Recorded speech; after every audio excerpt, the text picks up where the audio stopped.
Assalamualaikum warahmatullahi wabarakatuh. Salam guru penggerak. Perkenalkan, nama saya Desi Sulistiana, calon guru penggerak Angkatan 8 Kabupaten Pamekasan. Pada kesempatan kali ini, saya akan menyampaikan aksi nyata modul 1.4 tentang budaya positif. Sebelumnya, perkenalkan saya sebagai calon guru penggerak Angkatan 8 Kabupaten Pamekasan. Fasilitator saya adalah Ibu Santi Kusuma Dewi dan pengajar praktik saya adalah Ibu Iva Fadilah. Latar belakang tentang budaya positif pada modul 1.4 di sini adalah murid tidak suka peraturan karena selama ini jika mereka melakukan pelanggaran maka akan mendapatkan hukuman dan cenderung akan mempermalukan dirinya. Tolak ukurnya sendiri di sini adalah yang pertama, terbentuknya keyakinan kelas melalui kegiatan kesepakatan kelas yang dilakukan wali kelas dan siswanya. Yang kedua adalah siswa mampu menerapkan dan menjelaskan keyakinan kelas yang sudah dibuat. Untuk lini masa tindakannya atau langkah-langkah tindakan yang akan dibuat, yang pertama, menghadap kepala sekolah untuk menjelaskan tentang pentingnya budaya positif dan keyakinan kelas di sekolah, serta meminta dan untuk mendesiminasikan bersama rekan guru. Yang kedua, mengumpulkan rekan guru untuk melakukan diseminasi pemahaman materi budaya positif atau keyakinan kelas dan segitiga restitusi. Yang ketiga adalah berkoordinasi dengan wali kelas untuk membuat keyakinan kelas di kelas masing-masing. Yang keempat, memantau, merefleksi, dan mengevaluasi keyakinan kelas yang telah dibuat. Dukungan yang dibutuhkan, yang pertama, dukungan dari kepala sekolah, rekan guru, dan murid agar tindakan yang telah disusun dapat dikerjakan secara lancar dan menyeluruh. Yang kedua, sarana dan prasarana untuk menumbuhkan budaya positif di sekolah. Yang ketiga, orang tua dalam melakukan budaya positif di rumah. Untuk dukungan yang diperlukan, yang pertama, dukungan dari kepala sekolah, rekan guru, dan murid agar tindakan yang telah disusun dapat dikerjakan secara lancar dan menyeluruh. Dukungan yang kedua adalah sarana dan prasarana untuk menumbuhkan budaya positif di sekolah, dan yang ketiga, dukungan dari orang tua dalam melakukan budaya positif di rumah. Jadi di sini saya melakukan diskusi dengan kepala sekolah tentang pentingnya budaya positif di kelas yang nantinya akan bekerja sama dengan wali kelas dan rekan sejawat. Selanjutnya saya mengajak wali kelas dan rekan sejawat untuk berdiskusi tentang pentingnya budaya positif.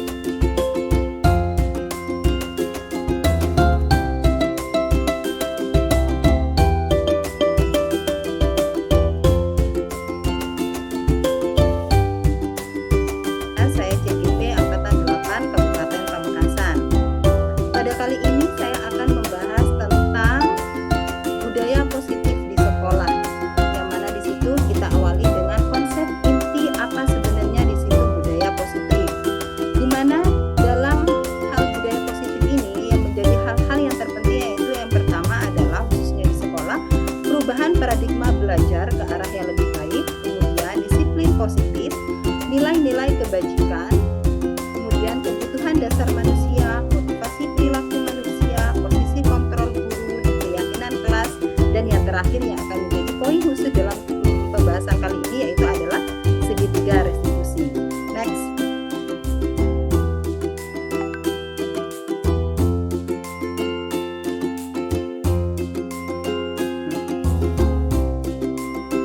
Dalam pembelajaran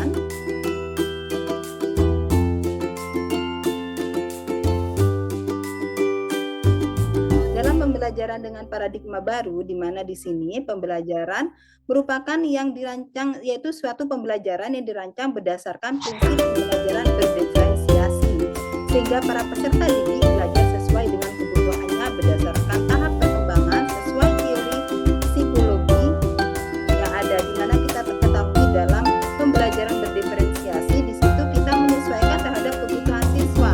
Kita tahu bahwa dalam satu kebutuhan akan siswa dalam pembelajaran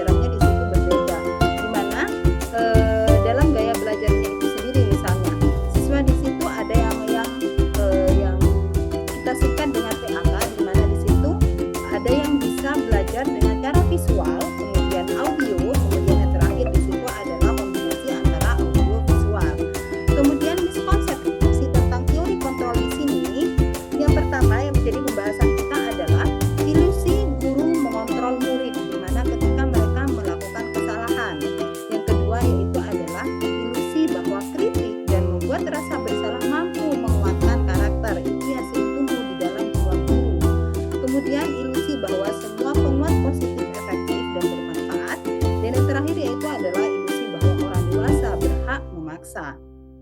Hal itu yang harus kita hindari sebagai yang menjadi sosok guru terhadap murid kita. Next, biarkan play aja Bu. Kemudian mengubah paradigma stimulus itu sendiri, mengubah stimulus respon ke pendekatan teori kontrol ini yang perlu kita perhatikan bahwa yang pertama, realistis kebutuhan kita sama, sedangkan teori kontrolnya di situ adalah bahwa pada dasarnya itu kita berbeda. Semua orang melihat hal yang sama, sedangkan dalam teori kontrol setiap orang memiliki gambaran yang berbeda. Dalam stimulus respon, kita mencoba mengubah orang agar berpandangan sama dengan kita, yang mana pada dasarnya di situ kita berusaha memahami seharusnya pandangan orang lain tentang dunia. Kemudian perilaku buruk dilihat sebagai suatu kesalahan, sedangkan teori kontrolnya yaitu adalah semua perilaku memiliki tujuan. Orang lain bisa mengontrol saya, di mana pada dasarnya dalam teori kontrol hanya Anda yang bisa mengontrol diri Anda. Dan selanjutnya adalah saya bisa mengontrol orang lain, nah pada dasarnya Anda tidak bisa mengontrol orang lain. Pemaksaan ada pada saat tujuan gagal. Teori kontrolnya yaitu kolaborasi dan konsensus menciptakan pilihan-pilihan baru. Dan yang terakhir yaitu model berpikir menang atau kalah, sedangkan dalam teori kontrol model berpikir itu menang. Next.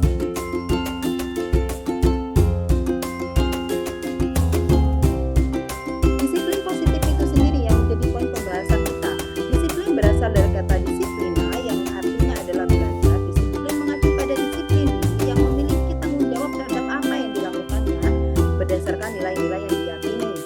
Disiplin positif salah satu cara penerapan disiplin yang bertujuan untuk menumbuhkan kesadaran serta memberdayakan peserta didik tanpa imbalan atau reward, ancaman ataupun hukuman. Sebagai pendidik, tujuan kita adalah menciptakan peserta didik yang memiliki disiplin diri sehingga mereka berperilaku mengacu kepada nilai-nilai kebajikan yang universal dan memiliki motivasi intrinsik dalam perubahan perilaku ke arah yang lebih baik. Next.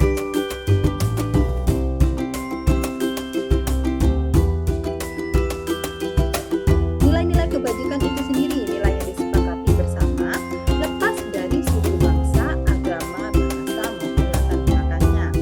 Contoh nilai kebajikan institusi atau organisasi, misalnya di sini ada contoh dalam penerapan profil pelajar Pancasila.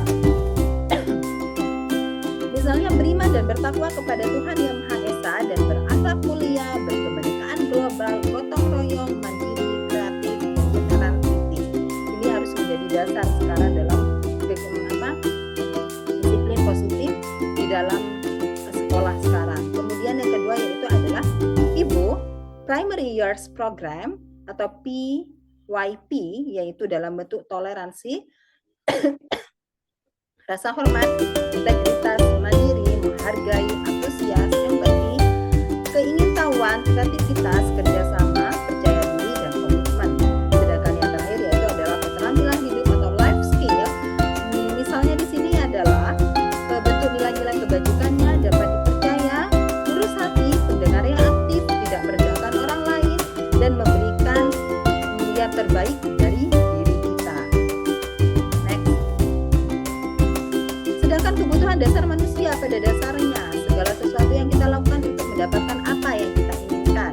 Seluruh tindakan yang kita lakukan memiliki tujuan tertentu dan semua usaha terbaik yang kita lakukan adalah dalam rangka agar kebutuhan dasar kita terpenuhi dengan baik. Next.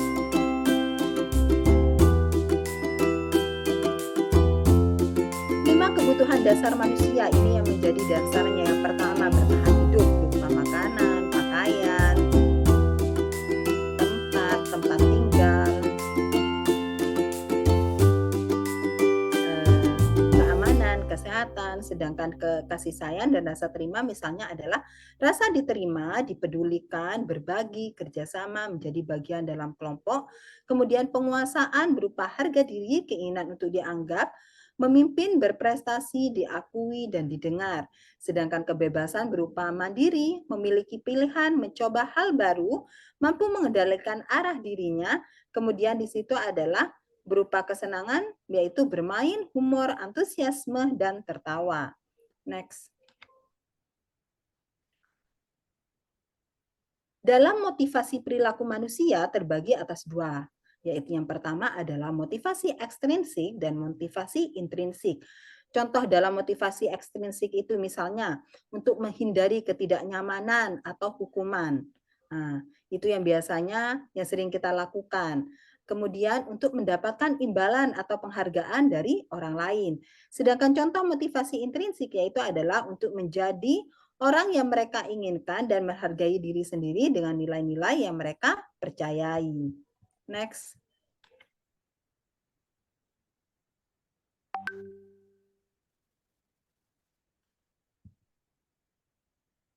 Kemudian, contoh-contoh dari pelaksanaan itu sendiri juga yaitu adalah atas dasar hukuman, tidak terencana atau tiba-tiba. Itu adalah bentuk hukuman biasanya. Murid tidak tahu apa yang akan terjadi atau tidak dilibatkan. Kemudian bersifat satu arah saja. Kemudian yang terakhir yaitu berupa hukuman fisik atau psikis. Itu adalah opsi dari pemberian hukuman. Sedangkan dalam bentuk konsekuensi, yang pertama yaitu adalah konsekuensi itu biasanya terencana atau disepakati sesuai dengan peraturan. Murid tetap dibuat tidak nyaman. Dan yang terakhir, sikap guru selalu memonitor murid sehingga murid terasa diawasi. Kemudian yang terakhir yaitu adalah bentuk kontrolnya, di situ adalah restitusi. Restitusi ini yang seharusnya kita terapkan ya, ini yang menjadi poin pembahasan kita hari ini. Yang pertama, proses menciptakan kondisi bagi murid untuk memperbaiki kesalahan. Yang kedua, proses kolaboratif yang mengajarkan murid untuk mencari solusi sendiri. Next.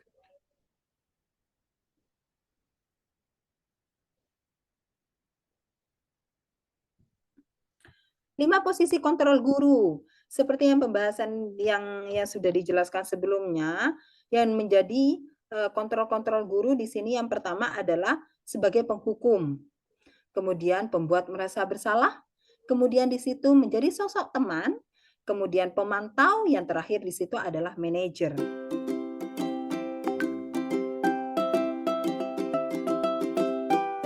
Contoh penerapan 5 posisi kontrol misalnya di sini ada suatu kasus. Kasusnya di situ adalah siswa tidak memakai atribut lengkap saat upacara bendera. Dalam posisi penghukum, mereka akan mendapatkan hukuman hormat pada bendera selama 1 jam. Kemudian, pembuat merasa bersalah, misalnya di situ berapa kali akan ada suatu pernyataan yang akan diungkapkan oleh bapak atau ibu guru di sini.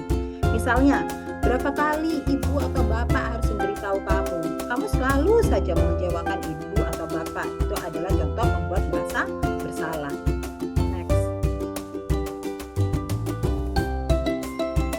Sedangkan sebagai teman, misalnya di sini, ayo dong ikuti aturan sekolah, tolong bantu ibu atau bapak. Sekali ini aja, ya sudah tidak apa-apa. Lain kali jangan sampai berbuat seperti ini lagi. Sedangkan dalam proses pemantau, misalnya kalimat yang bisa diucapkan di sini adalah kamu sudah melanggar peraturan sekolah. Kamu tahu konsekuensinya. Setelah upacara, kamu beli atributnya ke koperasi dan jangan diulangi lagi. Itu adalah contoh posisi guru sebagai pemantau.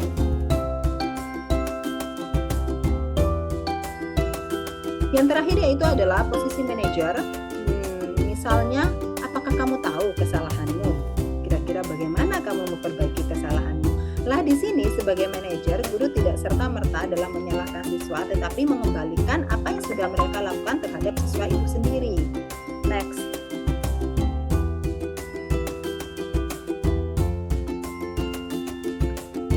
Ini adalah contoh dari posisi-posisi kontrol. Misalnya, saya kecewa sekali dengan kamu. Kalau kita coba bahas, berarti ini adalah contoh posisi kontrol untuk membuat rasa bersalah. Next saja Bu Tiwi. Kamu tidak pernah melakukannya? Misalnya. Ini juga untuk membuat rasa bersalah kan ya? Next. Di play saja terus Bu Tiwi. Apa rencanamu untuk menyelesaikan masalah inilah? Kira-kira kalau kita baca ini posisi kontrol yang mana? Ya, itu adalah posisi kontrol sebagai manajer. Ayolah lakukan demi Bapak atau Ibu ya. Nah, itu juga posisi kontrol untuk merasa apa? Memposisikan siswa merasa bersalah. Next.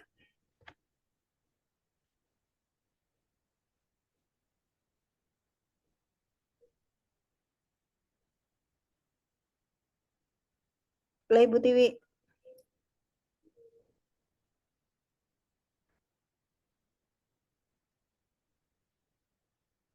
Nah, selanjutnya itu adalah pembahasan keyakinan kelas. Mengapa keyakinan kelas? Mengapa bukan peraturan kelas? Itu yang akan kita bahas sekarang. Apa sih perbedaan antara keyakinan kelas dan peraturan kelas?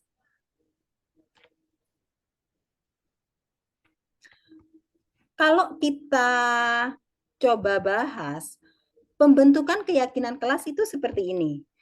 Misalnya yang kita lakukan pada awal pembelajaran. Nah, tepat sekali ya, pas sekali kita menghadapi tahun ajaran baru, di mana kita yang harus kita lakukan sebagai wali kelas misalnya adalah menentukan keyakinan kelas. Seperti apa ciri-ciri keyakinan kelas di situ? Yang pertama bersifat abstrak, berupa pernyataan universal, dibuat dalam penyataan positif, sedikit saja agar mudah diingat. Jadi intinya adalah singkat, padat, dan jelas di sini ya.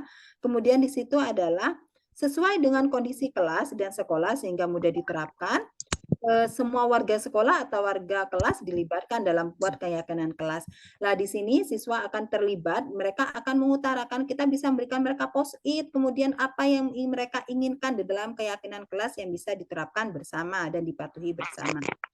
Kemudian, itu adalah bentuk keyakinan kelas. Bagaimana pemecahannya kalau mereka melakukan kesalahan terhadap keyakinan kelas? Kita bisa menerapkan segitiga restitusi di sini. Apa sih segitiga restitusi? Segitiga restitusi yaitu adalah suatu proses dialog yang dijalankan oleh guru agar dapat menghasilkan murid yang mandiri dan bertanggung jawab. Di mana dalam segitiga restitusi di situ terdiri atas 3 part atau bagian di situ. Yang pertama yaitu adalah validasi tindakan yang salah, menanyakan keyakinan, dan menstabilkan identitas yang merupakan langkah terakhir dari penyelesaian permasalahan tersebut. Next. Menstabilkan identitas misalnya seperti apa yang kita bisa ungkapkan atau yang kita bisa utarakan ke siswa dalam menstabilkan identitas. Yang pertama, berbuat salah itu wajar, tidak ada manusia yang sempurna. Ibu atau bapak juga pernah melakukan itu. Ibu atau bapak tidak mau mencari siapa yang salah, tapi ibu atau bapak di sini ingin mencari solusi dari permasalahan ini.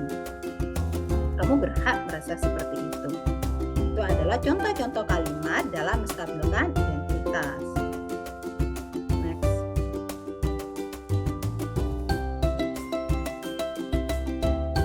Yang kedua yaitu adalah validasi tindakan yang salah. Berdasarkan prinsip, setiap perilaku berupaya memenuhi suatu kebutuhan tertentu. Kamu pasti punya alasan mengapa melakukan hal itu kan?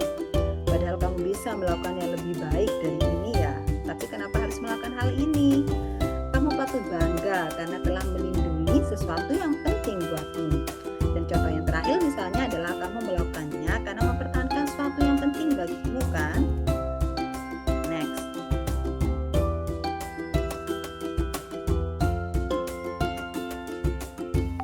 Selanjutnya, langkah terakhirnya itu adalah menanyakan keyakinan. Misalnya, apa keyakinan kelas kita? Lah di sini kita berusaha membuka hati mereka, berusaha menyadarkan mereka apakah apa yang mereka lakukan itu sudah sesuai dengan keyakinan kelas yang sudah disepakati. Misalnya, nilai-nilai apa yang telah disepakati bersama? Seperti apa gambaran sebuah kelas yang ideal menurut kamu? Kemudian, kamu ingin menjadi orang yang seperti apa? Next.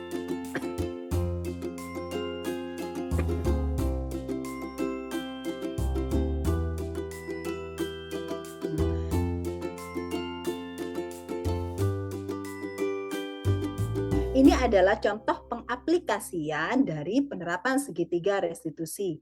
Kalau boleh saya utarakan, yang pertama adalah menstabilkan identitas. Di sini kita ajak siswa untuk duduk dulu, kita menanyakan apakah mereka tahu apa yang sebenarnya, kenapa mereka dipanggil atau kenapa mereka diminta untuk duduk bersama dengan guru itu misalnya. Itu adalah validasi tindakan yang salah. Setelah mereka menyadari akan kesalahan mereka tentang apa yang sudah mereka perbuat, kita mencoba mengarahkan kira-kira di situ konsekuensi apa yang akan mereka dapatkan karena sudah melakukan hal itu. Lah hal itu akan timbul, kita di sini bukan memposisikan diri sebagai penghukum atau membuat pembuat merasa bersalah, tapi di sini kita mencoba untuk memposisikan diri sebagai manajer, mengarahkan mereka, menyadarkan mereka hingga akhirnya mereka membuat keputusan sendiri atas konsekuensi dari kesalahan yang telah mereka buat. Next, lanjut aja. Nah, dari pembahasan yang kita bahas tadi, bisa kembali ke depan mungkin Bu Tiwi. Nah, mungkin ada yang mau ditanyakan sebelum kita mengakhiri. Saya buka sesi pertanyaan, 3 pertanyaan saja. Bisa.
Silakan ke depan untuk menempelkan hasil keyakinan kelas yang ingin kalian sepakati di